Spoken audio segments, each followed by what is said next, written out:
The only thing I knew about wasps before this video was that they're those flying insects that hover around picnics and sting people. That was it.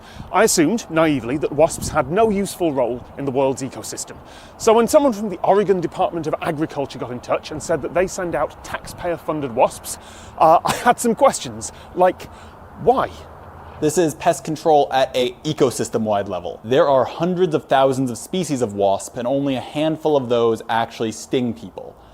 The vast majority of them go about their entire life and you never see them or notice them.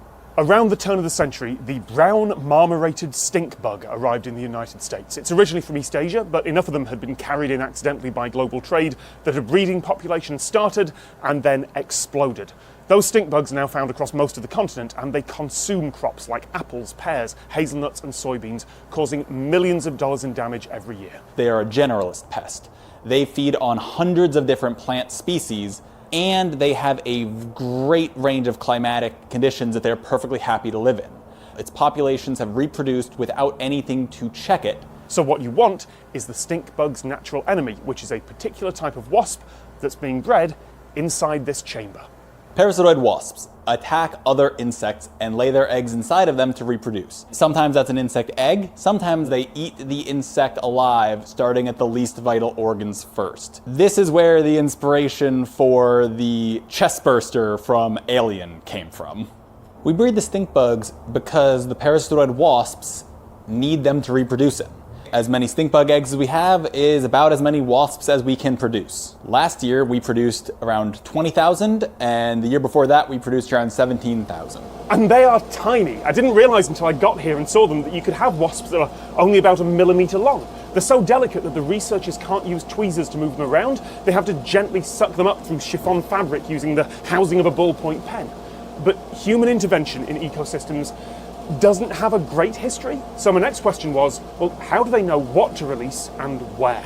Researchers from USDA and different universities went to Asia to find out what attacks it in Asia and why is it not such a big problem there.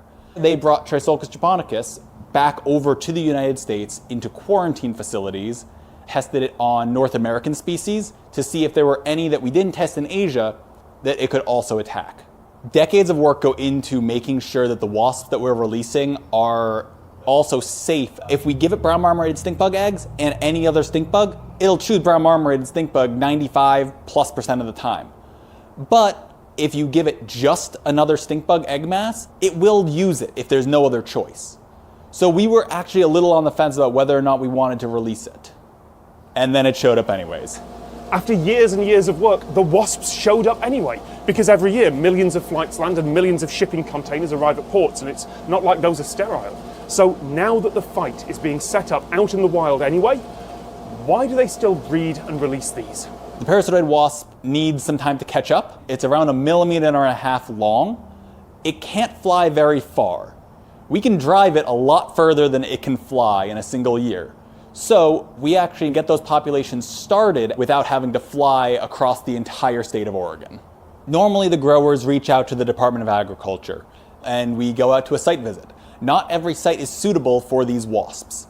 They're actually nectar feeders and pollinators, so they actually do need other plants present. They can provide permanent, long-lasting pest control for not just growers, but the entire ecosystem. These do not sting people. I have worked with not only this wasp, but other wasps that are much larger than it, that are parasitoid wasps, and I have never been stung, and I've been working on these for over a decade.